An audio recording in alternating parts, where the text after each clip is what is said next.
Yeah, so hello, James. Hey Lucas, good to meet you. Yeah, nice to see you. Maybe for those who just join the live stream, you are basically looking another Tea Talk.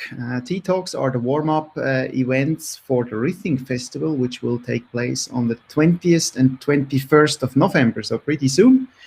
And today we have the guest, James Priest, who is the, let's say, co-founder or inventor uh, of Sociocracy 3.0. And you will also have a session on the Rhything Festival on Saturday.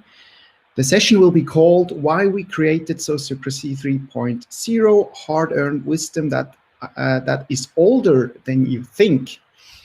So yeah, welcome to the Tea Talk again. And my first question to you is actually, where are you now? Where are you located actually? Yeah, well, I'm located in Barcelona or nearby to Barcelona. I've been here on and off the last 5 years or so, originally from the UK. Enjoy the weather more here. And I never planned to be here, but with family arrangements, it just ended up that this was the place I came to be. And right now I'm here a lot because we can't go anywhere else. Yeah. How is the situation in Barcelona? I mean, the COVID situation, I remember in spring, it was quite hard time, the impact of COVID. How is it today for you? Yeah. Well, we have restrictions like many places. I think people are more mindful now of behavior. The Spanish culture in general is quite a tactile one, you know, a lot of family connections and so on. And so that's been a conduit for COVID to spread. But I think people are much more mindful of their behavior now. They're respecting some of the restrictions. And for as much as we know and as much as we don't, I think people are kind of humbled by the situation. And on the other side, economically speaking, there's a lot of people deeply impacted. And this is a global phenomenon, right? And we're just seeing the beginnings of this, I think. So that concerns me deeply personally. And for some people, the restrictions right now are really the final nail in the coffin of their ability to sustain themselves. And there's not so much of a robust social security system here or anything else. So there's a lot of people struggling right now. Yeah. So maybe I'm just wondering a little bit about your background, because maybe you can explain what was your career path so far, and how did you actually end up being the creator of, let's say, a collection of social technologies? Yeah, well, that's a good question. And the answer is a bit unusual, I think. So around my mid-20s, I became dissatisfied with what I was doing.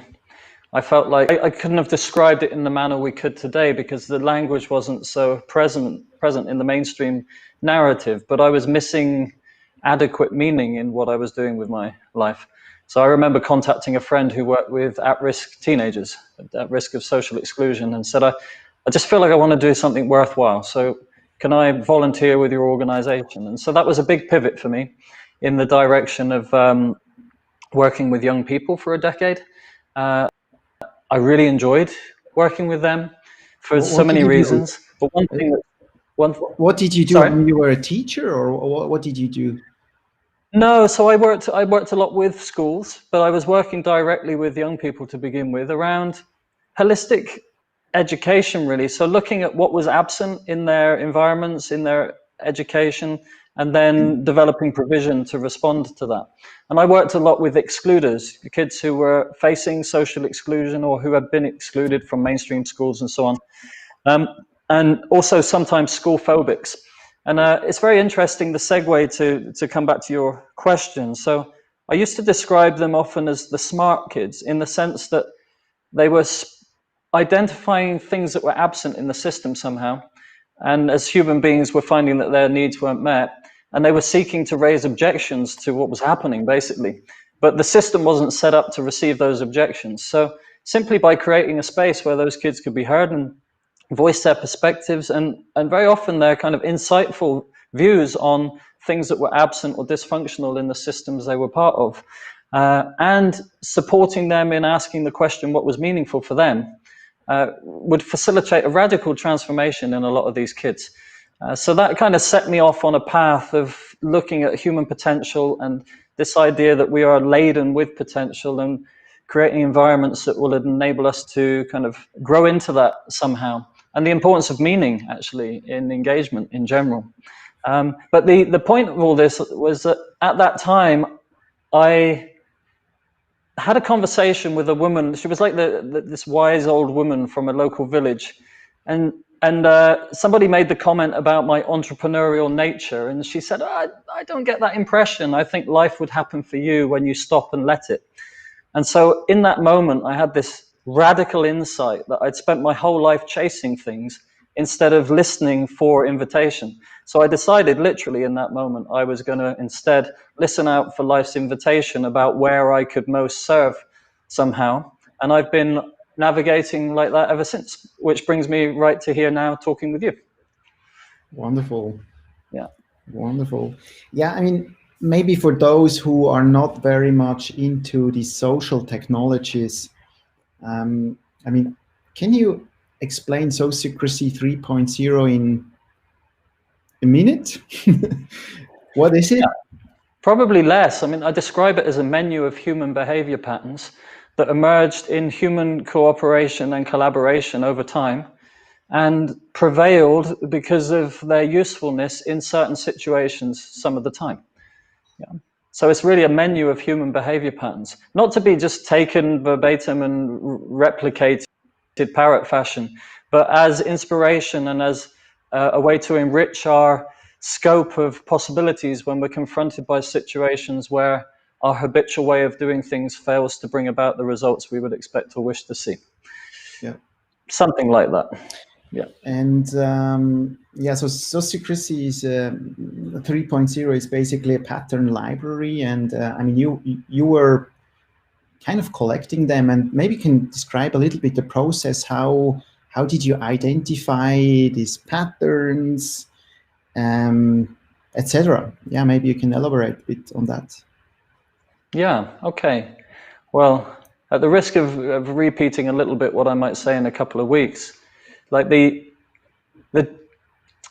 essence of our discovery of Sociocracy 3.0 was when confronting the fact that in nearly all cases that I knew of organizations that were experimenting with something called the Sociocratic circle method, and in cases of adoption of other similar approaches over time, and alongside that, Bernard Bockelbrink, so he's a co-developer of S3, his experiences of implementation of methodologies and frameworks inspired by agile and lean thinking, no organization we knew of stuck kind of religiously to the method over time. Yeah. And so that brought up question, are methods really the appropriate way to go? Probably not. And we looked at what people do, and what they do is they take whatever works, they adapt things that don't, or they just discard them, and they synergize that with whatever else they're doing, for better or worse. I'm not saying this always works out for the better, but that's what human beings do. So we came to the conclusion that rather than trying to put together some kind of new method or even framework, we would look at these different approaches and see if we could extract specific patterns that were observable in those approaches that seem to be useful sometimes, and then document those somehow, articulate those somehow in a manner we hoped would make them accessible to people to consider. And as I say, as a way to enrich options that were available to them. Yeah. And in terms of the research you did, I mean, I just had a chat before, and also I was part of a gathering of the Re-Economy community last week in a meetup, and we also talked about, even I wouldn't say patterns, like behaviors of communities in the Middle Age and how they organized, communal work or community work. Did you also look in this, or how far did you go back? And maybe also, did you explore like ancient cultures and how they behave and stuff?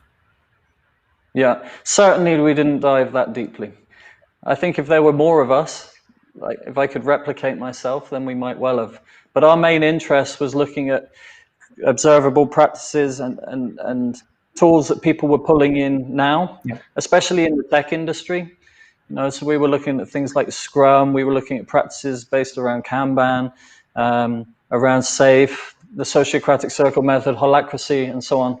And just seeing are there commonalities across some of these methods and frameworks, and what's unique about them? What's the unique value proposition that some of them bring, and then slicing and dicing those. But it's interesting from another perspective. So if you look at the historical origins of sociocracy, then that's going back 170 years. Mm-hmm. And the idea of shifting, or at least enabling people affected by decisions to be able to make or influence those decisions on the basis of reason to do so. Mm-hmm. So this is a kind of empirical element coming in to move beyond the more fundamentalist feudal ways of governing towards more reasonable ways of organizing and decision making together.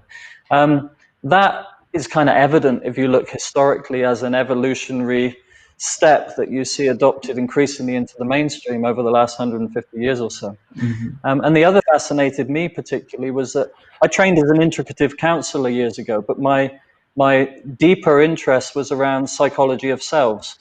I worked with a Jungian-based approach called voice dialogue and psychology of selves, and that was really exploring how we tend to identify in moments of distress or need with certain aspects of the psyche, and viewing the psyche as multiple somehow. We tend to disown certain aspects of ourselves if they show up in a context that leads to some kind of threat to our basic needs being met. And so I was working with this with clients for many years, and it was also a foundation for my interventions with young people, and recognizing how bringing consciousness to our identifications, our habitual ways of doing things, and consciousness to the vulnerability that was behind those behaviors, it would naturally help us disidentify somewhat from the lenses we see the world through and give us more to whatever might be on the other side. And I mean, if you look at pleasing others, for example, it exists on a spectrum, right? And on the other side of that polarity is pleasing oneself.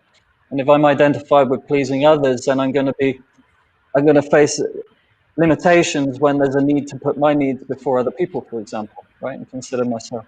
So that for me is very deeply woven into sociocracy, and especially the Sociocratic Circle method, where Gerard Endenberg from the 70s developed consent decision making, inspired by Quaker meeting practices, but you could say inspired by indigenous meeting practices too, where instead of getting caught in a binary worldview, there was creating an environment through mutual agreement that everyone would bring their unique perspective and present their own, but also deeply receive others. And through holding the tension between apparently irreconcilable opposites sometimes, Mm-hmm. giving birth to emergent insights, where the whole is greater than the sum of its parts. Mm-hmm. And that, for me, is fundamental to my appreciation for sociocracy. And I think it's often overlooked because people see a bunch of methods, they see a bunch of tools. But on a deeper level, it's, as Rumi said, beyond right and wrongdoing, there's a field I'll meet you there. It's creating that opportunity where we can transcend the binary worldview and embrace a more triune perspective, which leads towards more integral thinking, and also leads in a practical way towards being able to harness the fuller potential of distributed intelligence lying among a group of people around a common purpose. Yeah, I completely agree. And still, this simple black and white thinking is a way how current organizations and even our capitalistic system works. And I mean, actually, this is the idea of Rhythmic Festival, bringing people together and shift their perspective to basically see it's not only black and white, it's actually a spectrum. And my question is, so how can we actually make and bring this idea to the masses. I mean, you try this with Sociocracy 3.0 and you do a lot of workshops, but in the end, how can we bring this idea out there to the masses? And also maybe should we actually, or why should we? What do you think? Yeah. Well, and can we? I think is also an important question, because we all come to growth and development at our own pace. And generally speaking, it's in the face of a situation where what's occurring or what we perceive as occurring is different to what we expect or wish to see. And there's not a secondary reason why we're prepared to accept that and put up with it anyway, right? So change comes through volition of the individual often, or through absolute necessity otherwise. And why people venture forth on some kind of intentional path of development is sometimes a bit mysterious, right? Because you could argue that certain people face situations at times in their lives where it really would benefit from change, and yet they'll dig in and stick with where they're at. And I think this was a revelation I had working with a private practice with clients. Like, if you look to the roots of humanistic approaches to interventions with people, then you want to honor what's there, not try to replace what's there with something else, right? So I think there's a quite a deep tendency in human behavior, at least in the Western world, so far as I can see, one, to look outside of ourselves for the answer, even though we might heavily criticize the answers we find later. But also, hang on, now where's my point here? On the intrapsychic level, there's quite a strong tendency to try and give people advice and to tell people how they should be. Yeah, there might be workshops you can join, go to learn to roar like a lion rather than feeling like the mouse you feel like on a daily basis, and so on. But it kind of overlooks the wisdom in the existing behavior, right? And so part of my approach in my own development, but also working with others too, is seeking to bring consciousness to what's here already. You know? And I think that's as relevant on the individual level. Like, who am I? How am I showing up? How do I behave? When do I become conscious of the limitations of that? Well, usually when the results are different to what I expect or wish to see. Yeah, that they're not serving my purpose somehow. And then on the organizational level, what are the habitual patterns that you see manifesting within the organization itself? And what's the value of that? And what does it take care of? And I think these days we see this enormous move towards transforming organizations and a shift towards self-organization and so on. And we need to be very careful not to throw babies out with the bathwater, because there's so much wisdom in how organizational systems have evolved over time. And we do well to not just discard that. And this is part of the problem with that polarization, right? Because if it's not this, then it's that, and people tend to bang into each other.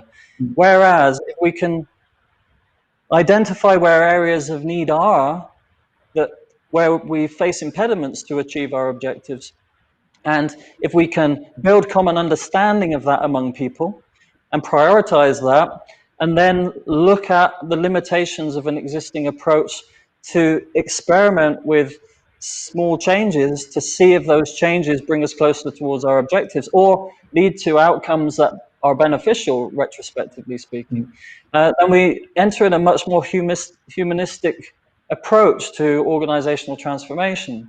And people change through being confronted by situations where they feel some sense of motivation to change things for themselves because it serves some greater purpose that they're working toward. So it's I think sometimes our kind of normal ways of approaching organizational change or personal change tend to reinforce existing systems rather than facilitate the potential for transformation. Because on some level, we're either creating resistance from those who would safeguard the traditional way of doing things, or we're just missing the value of those traditional ways of doing things.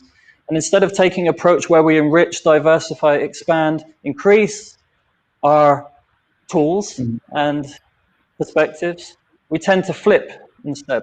And I don't know the answer to that. I mean, I think we're in a long game here. You know, we've been here quite some time as a species, and maybe we'll be here for quite some time to come. And if we are, I anticipate that, you know, some of these changes need to come about through generations, not just through a course or a workshop, right? And we can see the potential, right? Many people can look and see the potential, but when it comes to being the change, when it comes to actually being a walking, talking example of the changes that are required, so that in future enough people model that to our children that they get a free ride up to, or, you know, to whatever expanse of consciousness those around them now mirror, then I think we're on a long journey. And we probably do well to recognize that, and because it brings us back to now and say, well, what can I do today? And what's important now? And where are the priorities now? And what's not good enough? And with my limited time, energy, and resources, where might I focus my energy now, or we focus our energy now, to make a change and be conscious of that and see what the consequences are. Thank you. And I'm wondering, what are you working on now? I mean, Sociocracy 3.0 is out there, but still evolving. I mean, what are you working on now? Yeah, well, so S3, I think, will always be evolving. We're learning all the time. We've got, right now we've got 2 boards actually, like with a whole bunch of issues we want to pick up on with S3 in time. Certainly some changes on the horizons in the months ahead, and other things we need to dig into and inquire into. Our time, our being Lily Berners and my time to actually get together and work on this is somewhat limited. It's our hobby, Sociocracy 3.0. You know, we do it in our own time. We always have, and from the beginning we wanted to provide S3 as a kind of free set of resources that people could access and use. So that's still the case. But then around that, so Lily and I have spent the last several years teaching, and we've traveled extensively. There are others who are now on that road of teaching others about S3 and facilitating learning around that too. But since COVID came up, our travel schedule came to an abrupt end, and we've begun developing e-learning, which in a way, you know, in S3 we've got the practical guide, which is more or less practical in different areas of the guide. It needs more work. And one of the frustrations is the limitations of what we can share with people in face-to-face courses, because we're limited by the number of people we can be face-to-face with and the number of courses we can run. And there's so much that we've shared in programs that could actually be transmitted in other ways. So self-directed e-learning courses and supported e-learning journeys are where we're heading with that, to enrich the options for face-to-face as well. Really to document whatever we can that can be passed on in that way, so that when we actually meet people, we can work with them around applying learning in practice rather than just transmitting sometimes information. And the other thing we're working on is the Sociocracy 3.0 online learning community. So we've been running a 3-month beta experiment with that, with 50 people with some experience of S3. And we're launching in December. We'll have a free public lobby there with like a forum and private room for conversations. And we also have a practitioner lounge and a pro lounge. So people who want to go deeper and join regular events with us. And then the pro lounge is about bringing together a circle of peers for more supervision, stroke intervision sessions and so on. And supporting one another to sort of develop and learn on that journey of helping others to get the best out of S3.